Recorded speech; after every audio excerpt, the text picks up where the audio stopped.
अनु नहीं, सुन श्रीवास्तव, लीजिए। अनिता जी आपसे ही शुरुआत जब उनसे होगी ब्रेक के सवाल बाद। अनु श्रीवास्तव लखनऊ से मेरी एक दर्शक जुड़ी है, उसके बाद अनु जी की बात सुनते हैं, उसके बाद ब्रेक लेंगे। अनु जी बताइए क्या कहेंगी वीर सावरकर के बारे में आप?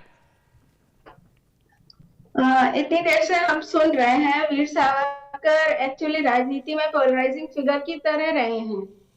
कभी उन्हें विलेन समझा गया, कभी उन्हें हीरो माना गया, बट हमें समझ में नहीं आता हीरो का मतलब। देखिए, विलेन या हीरो हम कैसे डिसाइड करते हैं? उनके कामों के बेसिस पे।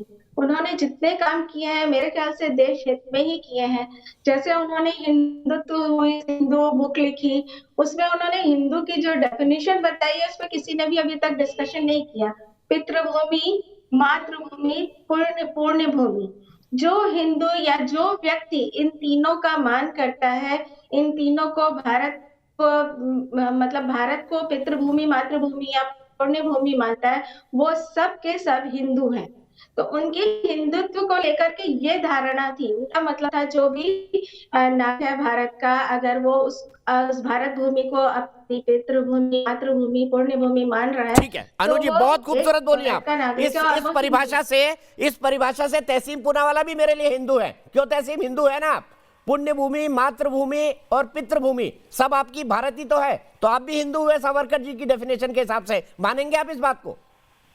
बिल्कुल, मैं तो अपने बायो में लिखता हूँ कि मैं कल्चरली हिंदू हूँ, मैं नास्तिक हूँ। सावरकर जी भी नास्तिक थे, मैं तो बिल अपने बायो में लिखता हूँ।